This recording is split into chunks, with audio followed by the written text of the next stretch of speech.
দরকার আছে না নাই? ইঙ্গিত দিলেই শ্রোতা বুঝে যায়। ভেঙে চুরে এক্সপ্লেনেশন করার দরকার হয় না।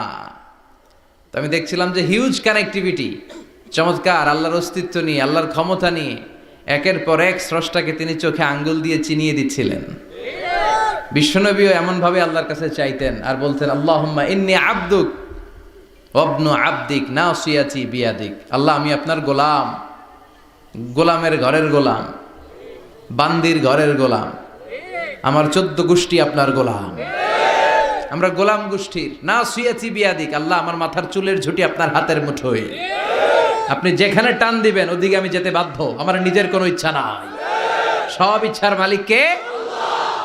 ফাআলুল লিমা ইউরিদ, তিনি যা ইচ্ছা তাই করতে পারেন।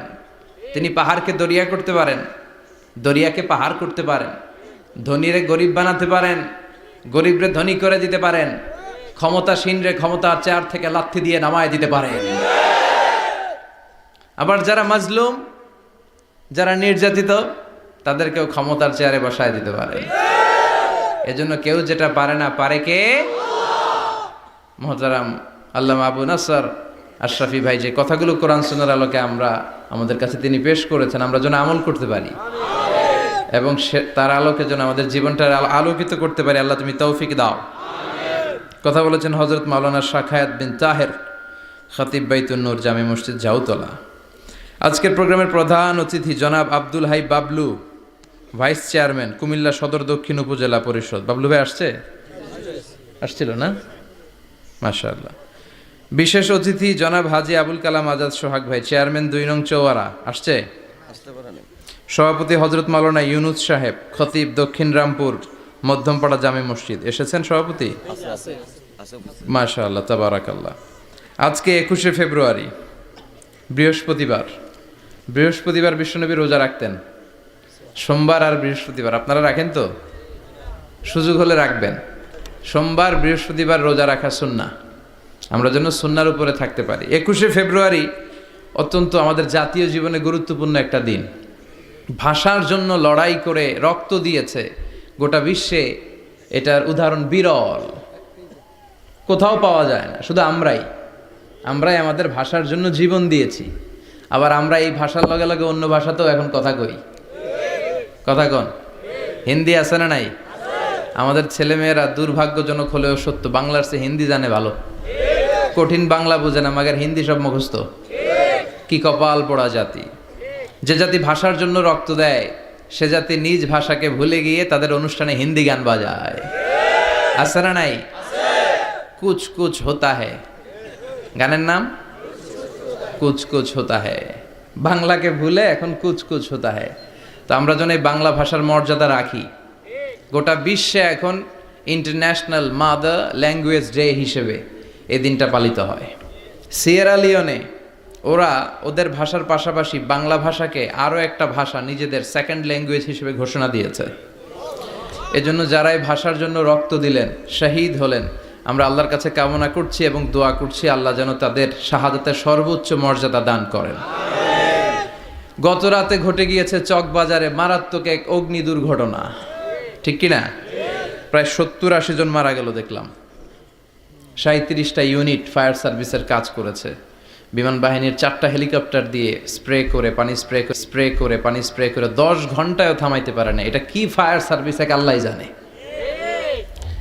উদ্ধার কর্মীরা যদি সেনাবাহিনী, বিমান বাহিনী সব মিলে 10 ঘন্টায় আগুন থামাতে না পারে, ওই বাহিনীর তো আমাদের দরকার নাই।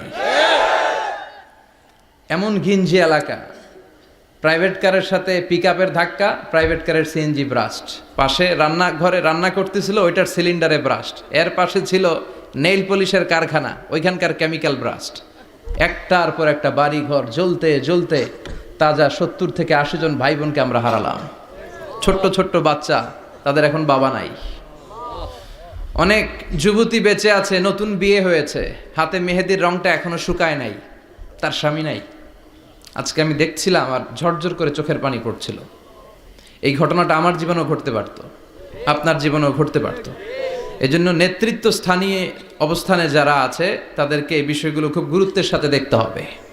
এটা যা ওখানে ঘটেছে, নেতা নেত্রীদের কাঁধেই সবটাই ছিল আমানত। চিল্লায় বলেন ঠিক কিনা? আপনার নির্বাচনী এলাকায় যদি চাঁদাবাজি চলে, টেন্ডারবাজি চলে, নারীরা টিজিংয়ের শিকার হয়, ইফটিজিং হয়, এই দায়ভার আপনি এড়াতে পারেন না। একটার পর একটা এরকম দুর্ঘটনা ঘটতেই থাকে আমাদের দেশে, আমাদের টনক নড়ে না। এজন্য আমরা যেন সচেতন হই।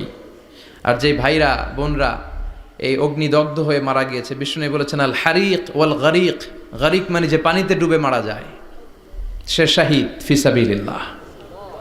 যে আগুনে পুড়ে মারা যায় সে শাহিদ ফি সাবিলিল্লাহ। আমরা 70-80 জনের কথা শুনেছি হসপিটালের বার্ন ইউনিটে, এখনো অনেকে মৃত্যুর সাথে পাঞ্জা লড়ছে।